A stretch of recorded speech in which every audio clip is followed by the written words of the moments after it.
session. I know you had said before that you would likely do it if the rules allowed in the Senate. Are you reconsidering that at all? I'm reconsidering just from the standpoint of I'm being very careful. I know I need to keep raising funds at this moment, and I intend to, because I've spent the last few days not raising money, but finishing my job, because I actually had to wrap up quitting my job.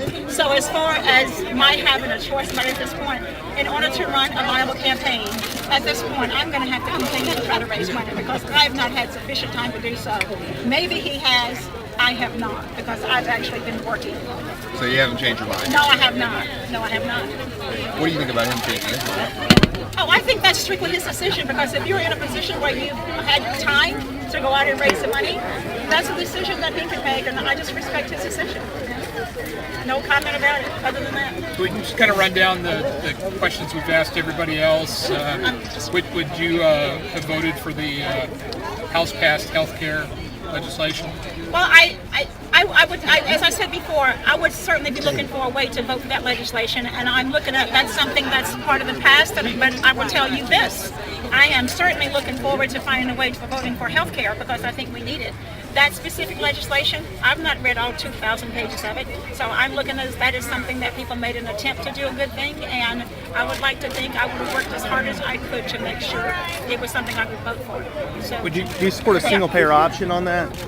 I'm sorry? Do you support the single-payer option on that? I prefer a single-payer option. I'm not tied to that, because I recognize politics is an art. I can't just do it by science, so, yeah. How about, would you vote to reverse and repeal the stimulus package? No, I have no, I would not vote to repeal it, because that's something that's happened, when I'm not there, so I have no knowledge or any way of saying I could vote to repeal the stimulus package. I would like to look forward and think about what I can do when I get there rather than looking backwards. So. Do you have any ideas in terms of, you talked about the importance of creating jobs, any particular ideas on what Congress should do or you would do to create jobs? Well, I think one of the things, as I mentioned in my announcement, we do need to look at, energy provides us a great opportunity to do better for our country and provide those jobs. And I think we've just not tapped into the jobs we can create by exploring issues of green energy. And I think we need to also think about, even with the stimulus package, as we move forward, what can we do with that kind of money to help create more jobs as far as working for our infrastructure that's falling apart. I don't think we have explored that as much as we need to. I don't think we have created as many jobs in that area as we need to, because just right here in Arkansas, we're talking about what's going to happen with the Broadway Bridge, for example, going to North Little Rock. So I think infrastructure creates a good opportunity for us.